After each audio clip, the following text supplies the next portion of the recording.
Hello dear students, welcome to our YouTube channel Medico Nursing Classes. जैसा कि आप सब देख रहे हैं, पिछले कुछ दिनों से हम medico Nursing classes YouTube channel के ऊपर वेरियस लेबोरेटरी टेस्ट के बारे में डिस्कस करते हैं। तो उसी सीरीज़ के कंटिन्यूएशन में हम अब आज का हमारा जो टेस्ट है वो है ब्लड ग्लूकोज लेवल का टेस्ट या ब्लड शुगर लेवल के जाँच। वो कैसे टेस्ट किया जाता है, क्या इंपॉर्टेंस है ब्लड शुगर लेवल का, कौन कौन से केसेस के अंदर किया जाता है, क्या इसकी नॉर्मल रेंज होती है, उन सब के बारे में हम आज की क्लास में डिस्कस करते हैं। आइए आज की क्लास शुरू करते हैं और देखते हैं कि ब्लड ग्लूकोज लेवल और ब्लड शुगर टेस्ट है वो क्या इंपॉर्टेंस है, क्यों इंपॉर्टेंस है, कब किया जाता है।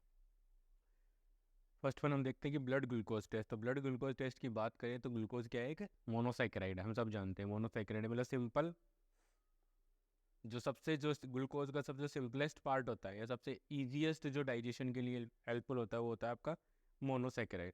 ठीक है, मोनोसैकेराइड सबसे इजीली डाइजेस्टेबल पार्ट होता है और ये मोनोसैकेराइड बनते हैं आपके कार्बोहाइड्रेट के डाइजेशन की वजह से। मतलब अगर कार्बोहाइड्रेट का डाइजेशन होगा, कार्बोहाइड्रेट कार्बोहाइड्रेट जब डाइजेस्ट होंगे, कार्बोहाइड्रेट तो एक बहुत ही कॉम्प्लेक्स स्ट्रक्चर है, कॉम्प्लेक्स फॉर्म होती है। अब इसको सिंपली एंजाइमेटिक रिएक्शंस के थ्रू, वेरियस एंजाइमेटिक रिएक्शंस के थ्रू इसको क्या किया जाएगा, सिंपलेस्ट फॉर्म में लाया जाएगा, जो कि क्या है, ग्लूकोज। ग्लूकोज क्या है, सिंपलेस्ट फॉर्म है। ग्लूकोज क्या है, एक सिंपलेस्ट फॉर्म होती है। ठीक है, मोनोसैकेराइड होती है, ग्लूकोज होता है। ग्लूकोज क्या है, इसकी एक सिंपलेस्ट फॉर्म होती है। ठीक है, और अगर जो एक्सेसिव ग्लाइकोज होता है, एक्सेसिव ग्लूकोज होता है, मान लीजिए आपने खाना खाया, आपका जो जितना ग्लूकोज लेवल रहना चाहिए था नॉर्मल बॉडी ने उतना ग्लूकोज ले लिया, लेकिन फिर भी आपके पास कार्बोहाइड्रेट से कन्वर्ट हुआ हुआ ग्लूकोज और भी ज़्यादा बचा हुआ है। तो लीवर क्या करता है उसको, लीवर लीवर क्या करता है, ग्लूकोज को ग्लाइकोजन में क्या कर देता है, कन्वर्ट कर देता है। लीवर क्या करता है, ग्लूकोज को ग्लाइकोजन में कन्वर्ट कर देता है और ग्लाइकोजन को लीवर क्या करता है, स्टोर कर लेता है। क्या कर लेता है, स्टोर कर लेता है। अब स्टोर किया हुआ जो ग्लाइकोजन है वो कब काम में आएगा, वो काम में आएगा जब मान लीजिए कोई ऐसी कंडीशन है जिस कंडीशन के अंदर आप सॉरी, कोई ऐसी कंडीशन है जिस कंडीशन के अंदर आप खाना नहीं खा पा रहे हो। ठीक है, जैसे कि हम बात करें फास्ट। ठीक है, मतलब आपने फास्ट रख रखा हो या कोई भी कंडीशन की वजह से आपने स्टारवेशन ले रखा है, स्टारवेशन है। ठीक है, तो उस सिचुएशन के अंदर क्या होगा, ये जो स्टोर ग्लाइकोजन है जो लीवर ने एक्सेसिव जो ग्लूकोज बचा हुआ था उसको लीवर ने क्या किया, ग्लाइकोजन में कन्वर्ट किया, ग्लाइकोजन में कन्वर्ट करके उसको क्या कर दिया, स्टोर कर दिया। अब ये जो स्टोर ग्लाइकोजन है, ये स्टोर जो ग्लाइकोजन है वो क्या करेगा, वो कन्वर्ट होगा वापस से ग्लूकोज में। ठीक है, ग्लाइकोजन कन्वर्ट होगा, अब कन्वर्ट किस में होगा, ग्लूकोज के अंदर। वो कन्वर्ट होगा ग्लूकोज के अंदर वेन एवर नीडेड, जब भी जरूरत होगी उस कंडीशन के अंदर क्या किया जाएगा, लीवर क्या करेगा, लीवर उसको कन्वर्ट कर देगा। ठीक है स्टूडेंट, अब दूसरा देखते हैं। ठीक है, और जो हमारी सेलुलर एनर्जी होती है, सेलुलर एनर्जी का मतलब है कि जो बॉडी की जो सेल्स के लिए जो रिक्वायर्ड एनर्जी है, बॉडी सेल्स, बॉडी की जो सेल्स है उनके लिए जो रिक्वायर्ड एनर्जी है, रिक्वायर्ड एनर्जी रिक्वायर्ड एनर्जी है वो क्या होती है, रिक्वायर्ड एनर्जी है वो क्या होती है स्टूडेंट, वो क्या होती है, वो होती है आपके ग्लूकोज। हमारी जो सेल्स होती हैं उनको जो कोई भी फंक्शन करने के लिए, काम करने के लिए क्या चाहिए, एनर्जी चाहिए, और वो एनर्जी हमें किससे मिलती है, ग्लूकोज से मिलती है। तो ग्लूकोज एक मेन सोर्स है हमारी सेलुलर एनर्जी का। ठीक है, और फास्टिंग, अब हम जब भी ग्लूकोज टेस्ट करेंगे, जब भी हम ब्लड ग्लूकोज लेवल का टेस्ट करेंगे, तो फास्टिंग ब्लड ग्लूकोज लेवल होता है ना, फास्टिंग ब्लड ग्लूकोज लेवल का मतलब है sorry, fasting fasting blood glucose level. अब जो फास्टिंग ब्लड ग्लूकोज लेवल है ना student, fasting blood glucose level का मतलब है कि पेशेंट को खाना खाए हुए 8 से 12 घंटे हो जाने चाहिए। कितने, 8 से 12 घंटे। 8 से 12 घंटे का मतलब है अगर पेशेंट ने 8 PM शाम को 8 बजे अगर उसने खाना खाया है, तो आप मॉर्निंग के अंदर क्या कर रहे हो, 6 AM के ऊपर आप क्या कर सकते हो, ब्लड सैंपल ले सकते हो। ब्लड सैंपल आप ले सकते हो और ब्लड सैंपल लेकर के आप क्या करोगे, फास्टिंग ब्लड ग्लूकोज लेवल का टेस्ट कर लोगे। और फास्टिंग ब्लड ग्लूकोज लेवल है वो इंपॉर्टेंट होता है to diagnose the diabetes, to diagnose the diabetes. Diabetes, ठीक है, डायबिटीज़ मेलाइटस को डायग्नोज करने के लिए सबसे इंपॉर्टेंट होता है वो होता है आपका फास्टिंग ब्लड ग्लूकोज लेवल होता है, ठीक है स्टूडेंट्स। तो ये तो सिंपल फॉर्म मैंने आपको समझा दी है। नेक्स्ट हम देखते हैं कि indication of blood glucose test कि कौन कौन से ऐसी कंडीशंस हैं जिन कंडीशंस के अंदर हमें ब्लड ग्लूकोज लेवल का उसका टेस्ट करना जरूरी होता है, कौन कौन सी ऐसी कंडीशन है जहाँ ब्लड ग्लूकोज लेवल का टेस्ट करना जरूरी होता है, ठीक है। इंडिकेशंस की बात करें, इंडिकेशन मैंने समझा दिया आपको कि कहाँ जरूरत है ब्लड ग्लूकोज लेवल का टेस्ट करने की, ठीक है। तो इंडिकेशन है, फर्स्ट वन इंडिकेशन है diabetes type first. Diabetes type first के अंदर स्टूडेंट्स क्या होता है, डायबिटीज टाइप फर्स्ट के अंदर क्या होता है, इंसुलिन टोटली एब्सेंट होता है, इंसुलिन होता है वो टोटली एब्सेंट होता है, इंसुलिन होता है वो टोटली एब्सेंट होता है, इंसुलिन बिल्कुल भी नहीं बनता है, पेनक्रियाज के अंदर इंसुलिन का प्रोडक्शन ही नहीं होता है, वो होती है diabetes first. Diabetes type first के अंदर इंसुलिन बिल्कुल भी नहीं बन रहा। अब इंसुलिन नहीं बनेगा अगर इंसुलिन एब्सेंट है, लैक ऑफ इंसुलिन है, लैक ऑफ इंसुलिन है, अगर इंसुलिन की कमी है तो उस कंडीशन के अंदर क्या होगा, जो ब्लड ग्लूकोज लेवल है, जो ब्लड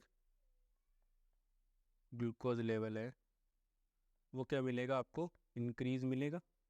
ब्लड ग्लूकोज लेवल क्या मिलेगा हमें, इंक्रीज मिलेगा। ब्लड ग्लूकोज लेवल हमारा क्या हो जाएगा, इंक्रीज हो जाता है, ठीक है। अब ब्लड ग्लूकोज लेवल इंक्रीज हो गया है तो उस कंडीशन के अंदर डायबिटीज टाइप फर्स्ट को डायग्नोज करने के लिए हमें ज़रूरत पड़ती है कि हम ब्लड ग्लूकोज लेवल को चेक करें, ठीक है स्टूडेंट।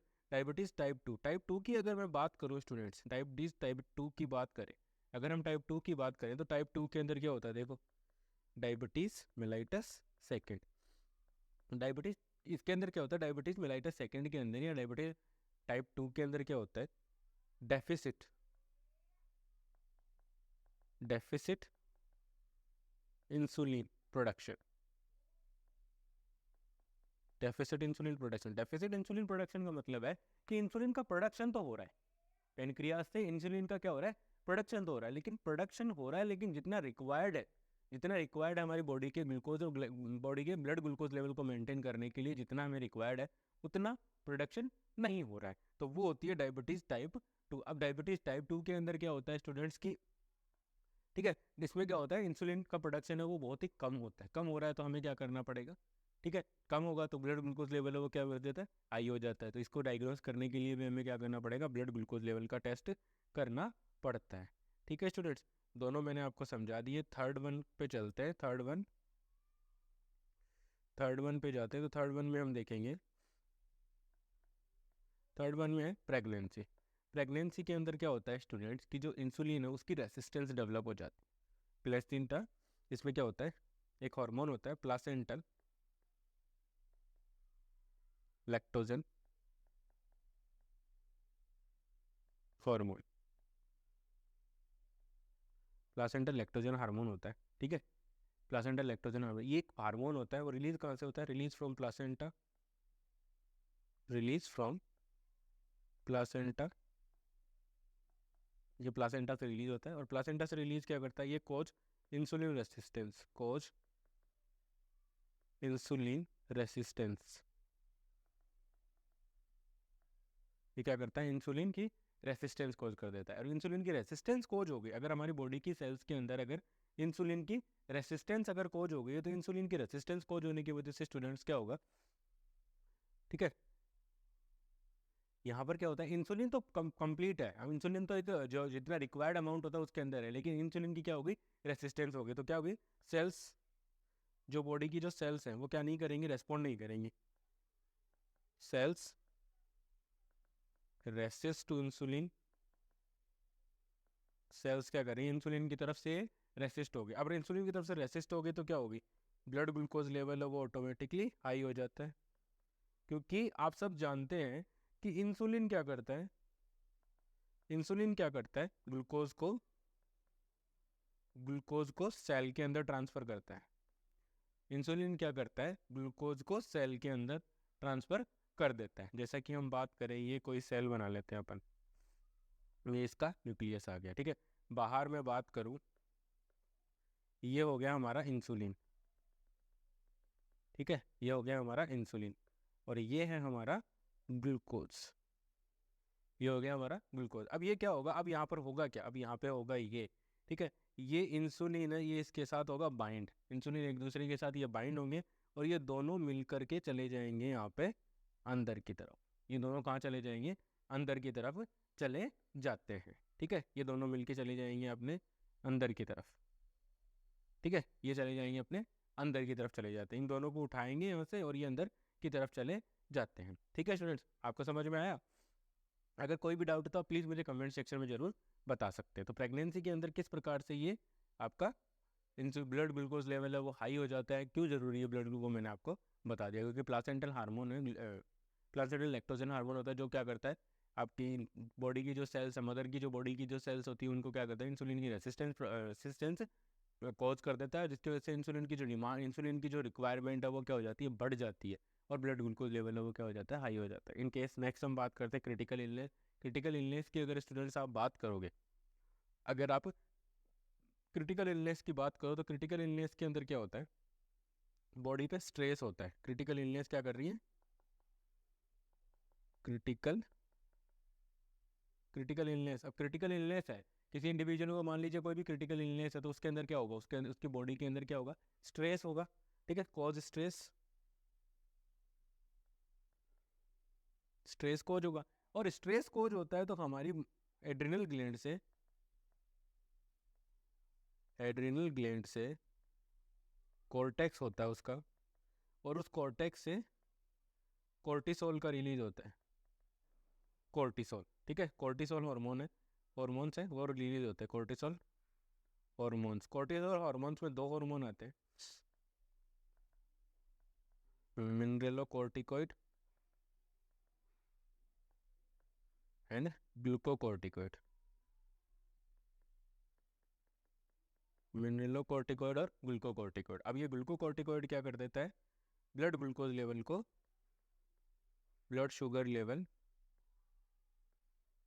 ब्लड शुगर लेवल को क्या कर देता है, इंक्रीज कर देता है। ठीक है, समझ में आया आपको किस प्रकार से क्रिटिकल इलनेस है वो हमारी बॉडी के अंदर ब्लड शुगर लेवल को क्या कर रही है, इंक्रीज कर रही है। तो क्रिटिकल इलनेस की कंडीशन के अंदर भी हमें क्या करना पड़ता है, देखना पड़ता है। नेक्स्ट वन है इमरजेंसी कंडीशन। स्टूडेंट्स, अगर इमरजेंसी सिचुएशन की आप बात करोगे तो इमरजेंसी सिचुएशन में आप देखोगे कि कई बार कोई पेशेंट्स हमारे पास आते हैं और वो अगर हाइपोग्लाइसीमिया की वजह से उनके अंदर इमरजेंसी सिचुएशन है वो अराइज हुई है, तो हमें, ठीक है, to diagnose the hypoglycaemia, to diagnose the hypoglycaemia, hypoglycaemia को डायग्नोस करना होता है इन केस ऑफ इमरजेंसी। अब जब भी आप देखोगे किसी भी इमरजेंसी या कैजुअलिटी के अंदर, जब भी आप as a nursing officer duty करते हो, तो सिचुएशन के अंदर आपको जो कैजुअलिटी मेडिकल ऑफिसर होते हैं, सीएमओ जो होते हैं, ठीक है, सीएमओ क्या कहेगा, आपको बोलेगा कि पेशेंट आते ही पेशेंट का सबसे पहले अपने वाइटल साइन चेक करने, साथ में नेक्स्ट हमें क्या करना होता है, ईसीजी, और साथ के साथ हमें ब्लड ग्लूकोज लेवल आरबीएस करना होता है, ताकि उस समय ये पता लगे कि भाई कोई पेशेंट को कोई हाइपोग्लाइसीमिया की वजह से या हाइपरग्लाइसीमिया की वजह से तो पेशेंट के अंदर ये इमरजेंसी सिचुएशन है वो अराइज नहीं हुई है। ठीक है, नेक्स्ट वन है एंडोक्राइन डिसऑर्डर। एंडोक्राइन डिसऑर्डर के अंदर अगर आप बात करोगे स्टूडेंट, ठीक है, एंडोक्राइन डिसऑर्डर में देखो hyperthyroidism, hyperthyroidism, hypothyroidism, hyperthyroidism, hypothyroidism, ठीक है, डायबिटीज मेलाइटस। ठीक है, ये सारे वो डिसऑर्डर्स है जिन डिसऑर्डर्स के अंदर जो इंडिविजुअल है, कोई भी पेशेंट होता है, उसका ब्लड ग्लूकोज लेवल है वो क्या होता है, चेंजेज आते हैं, ब्लड ग्लूकोज लेवल अल्ट्रेशन तो आपको देखने को मिलते हैं। तो इन सारे डिसऑर्डर्स को डायग्नोस करने के लिए भी हमें क्या करना पड़ता है, ब्लड ग्लूकोज लेवल टेस्ट है वो करना पड़ता है। नेक्स्ट वन है बिफोर सर्जरी। बिफोर सर्जरी हम इसलिए चेक करते हैं कि अगर पेशेंट के अंदर हाइपरग्लाइसीमिया है, तो बिफोर सर्जरी हम क्यों चेक करते हैं, बिफोर सर्जरी हम इसलिए चेक करते हैं कि अगर पेशेंट के अंदर हाइपरग्लाइसीमिया है तो उस सिचुएशन के अंदर क्या होगा, पेशेंट के अंदर वुंड हीलिंग है वो क्या हो जाएगी, इम्पेयर्ड हो जाती है। ठीक है, hyperglycaemia, hyperglycaemia before surgery, before surgery अगर हाइपरग्लाइसीमिया है तो ये कहता है impaired, impaired wound healing, impaired wound healing, wound healing है वो क्या हो जाती है स्टूडेंट्स, इम्पेयर्ड हो जाती है। तो उस सिचुएशन को प्रिवेंट करने के लिए, उस सिचुएशन से बचने के लिए हमें क्या करना पड़ता है, सर्जरी से पहले हम क्या करते हैं, सर्जरी से पहले हम क्या करते हैं, ब्लड शुगर लेवल है वो चेक करते हैं। क्योंकि आप सब जानते हैं कि अगर शुगर लेवल ज़्यादा होगा तो जो भी इंसिजन होगा, सर्जिकल इंसिजन होंगे जो जो भी सर्जिकल इंसिजन होंगे वहाँ पर क्या होगा, वहाँ पर हीलिंग नहीं होगी, इम्पेयर्ड हीलिंग हो जाएगी, वो वहाँ पर क्या हो जाएगी, इम्पेयर्ड हीलिंग। जो भी हीलिंग होगी वो क्या होगी, इम्पेयर्ड हो जाती है।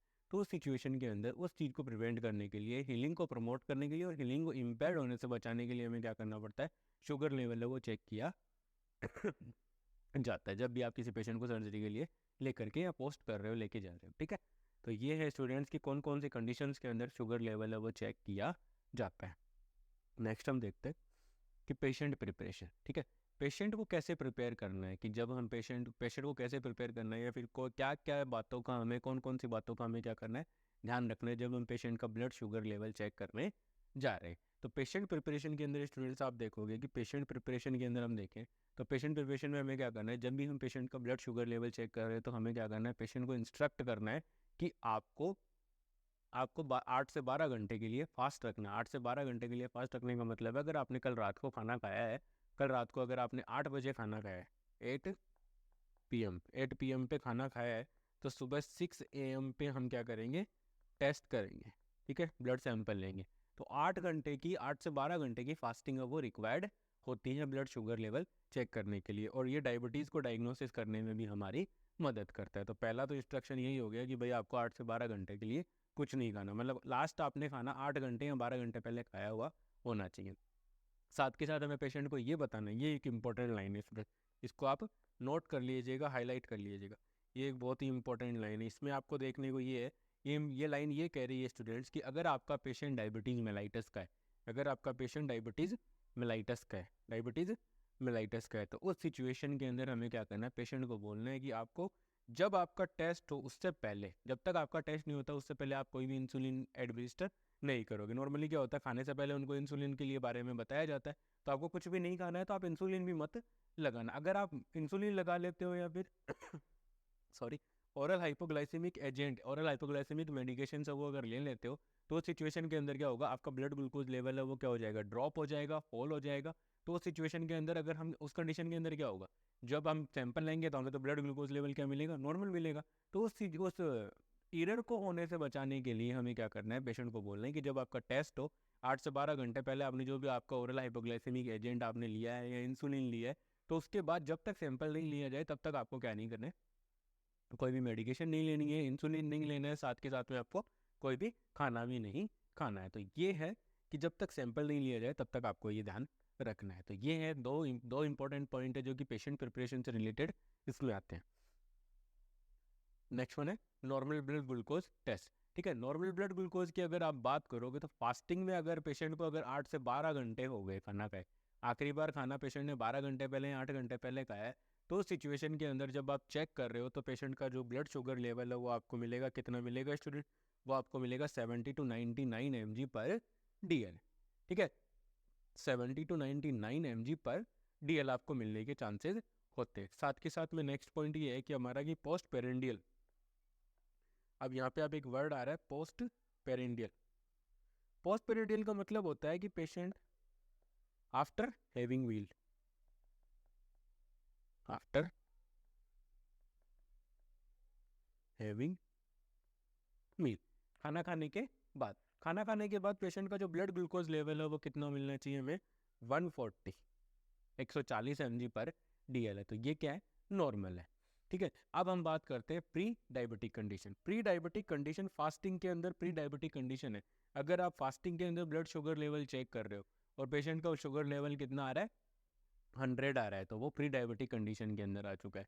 साथ के साथ 100 से लेकर के 125 mg/dl तक आ रहा है फास्टिंग में, प्री डायबिटिक स्टेज के अंदर, कि भाई डायबिटीज होने वाला है या हो सकता है आगे जा करके। तो सिचुएशन के अंदर पेशेंट का फास्टिंग ब्लड शुगर लेवल है वो कितना आएगा, 100 to 125 mg/dl आएगा। ये आएगा फास्टिंग के अंदर, प्री डायबिटिक कंडीशन के अंदर, फास्टिंग के अंदर। ठीक है, प्री डायबिटिक कंडीशन,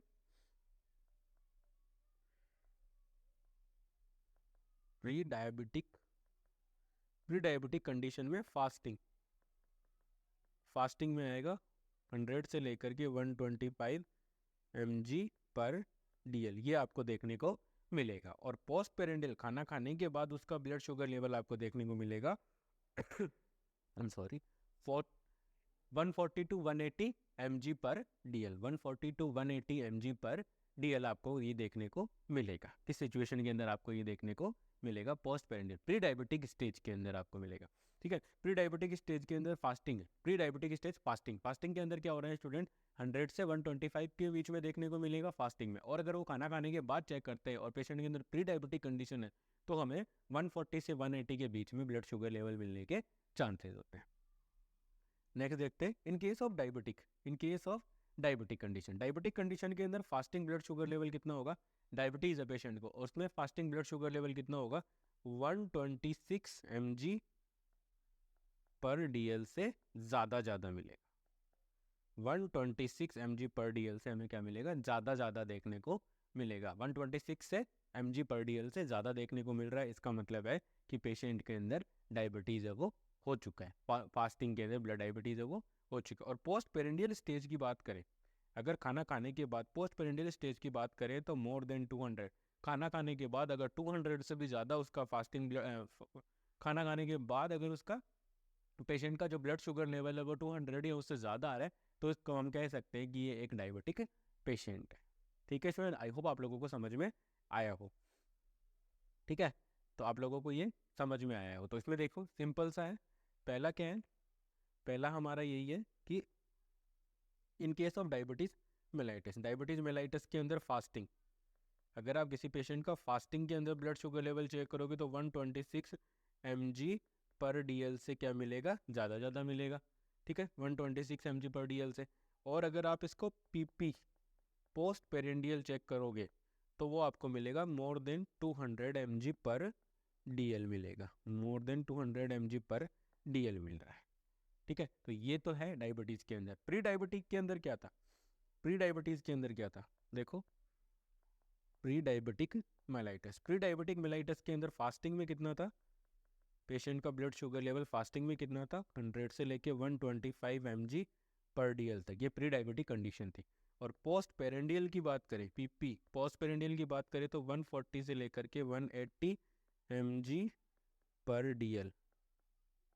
ठीक है, ये सिचुएशन थी। ठीक है, डायबिटिक फास्टिंग के अंदर और प्री डायबिटिक के अंदर मैंने आपको बता दिया गया है। ठीक है, और नॉर्मल कंडीशन की अगर आप बात करोगे, नॉर्मल कंडीशंस की अगर आप बात करोगे तो फास्टिंग के अंदर आपको मिलेगा, नॉर्मल कंडीशन में फास्टिंग में मिलेगा आपको 70 to 99 mg पर DL। ठीक है, और आपको, और जब आप क्या कर रहे हो, ठीक है, और जब पोस्ट पेरेंडियल आप चेक करोगे, पोस्ट पेरेंडियल आप अगर चेक करते हो, post prandial PP post prandial 140 mg पर DL से आपको क्या मिलेगा? कम मिलेगा। 140 mg पर DL से कम ही मिलना है। ठीक है, 140 mg पर DL से कम मिलना होता है, और इस रेंज में ये है हमारे नॉर्मल ब्लड ग्लूकोज लेवल। ये है आज की क्लास के अंदर इतना ही। आई होप मेरे द्वारा प्रोवाइड किया गया ब्लड शुगर लेवल पे लेक्चर है वो आपकी नर्सिंग ऑफिसर रिक्रूटमेंट एग्जामिनेशन की प्रिपरेशन में आपकी हेल्प करे। Please like, share and subscribe. Thank you.